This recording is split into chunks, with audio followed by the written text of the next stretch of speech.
बाबा जी को पगड़ी पहनानी है तो दीजिए 2.5 लाख रुपए।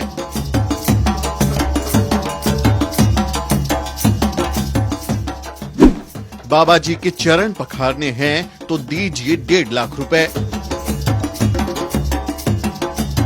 बागेश्वर धाम वाले बाबा की रेट लिस्ट हुई वायरल। यजमान सेवा करनी है तो दीजिए 1 लाख रुपए और फूल चढ़ाने हैं तो 1,10,000 रुपए दीजिए। देखिए कैसे धर्म के नाम पर चल रहा है धंधा।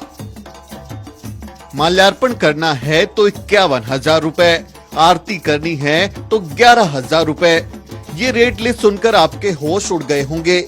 मध्य प्रदेश के बागेश्वर धाम वाले बाबा के दर्शन करने से लेकर पगड़ी पहनाने और चरण पखारने से लेकर यजमान सेवा तक लाखों रुपए का रेट तय किया गया है। बाकायदा पोस्टर बनवाकर दाम की घोषणा की गई है। जिसको बाबा को पगड़ी पहनानी है वो 2,51,000 रुपए लेकर आए और जो चरण पखारना चाहता है वो 1,51,000 कैश लेकर आए। यजमान सेवा की चाहत वालों को भी 1 लाख रुपए चुकाने होंगे, तभी कृपा होगी, वरना उन्हें भगा दिया जाएगा।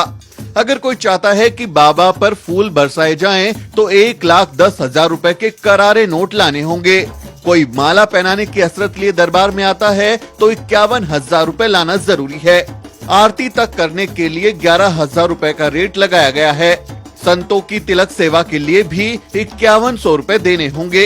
ये किसी महंगे शोरूम में ब्रांडेड कपड़े या सामान का दाम नहीं है, बल्कि धर्म के नाम पर चल रही दुकान में भक्ति का सौदा है।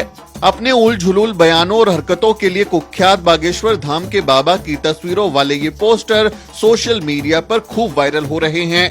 लोग कह रहे हैं कि देखो कैसे इन धर्म के ठेकेदारों ने धर्म के नाम पर धंधा खोल लिया है, कैसे भक्ति के नाम पर लोगों की जेब से लाखों रुपए उड़ाए जा रहे हैं। सोशल मीडिया पर खिंचाई हुई तो बागेश्वर धाम ने मामले से किनारा कर लिया। बागेश्वर धाम की ओर से बयान जारी कर कहा गया कि यूपी के ललितपुर में जिन लोगों ने कार्यक्रम रखवाया था उन्होंने ही ऐसी रेट लिस्ट जारी कर दी। बागेश्वर धाम ने कहा कि रेट लिस्ट का पता चलते ही उन्होंने कार्यक्रम कैंसिल कर दिया।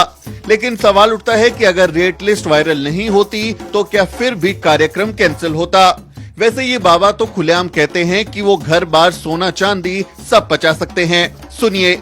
अमीर आदमी हो तुम हमें दे सकत, हम सब पचा ले भी। हम जात से ब्राह्मण है, ब्राह्मण का धर्म है दान लेना दान देना, यज्ञ करना यज्ञ कराना, वेद पढ़ना वेद पढ़ाना।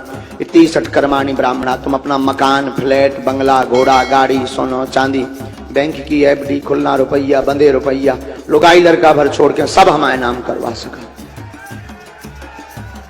तो सुना आपने कैसे धर्म के नाम पर व्यापार चल रहा है, लेकिन व्यापारी सिर्फ ब्राह्मण हो सकते हैं, जिसमें मुनाफे की गारंटी 100% है।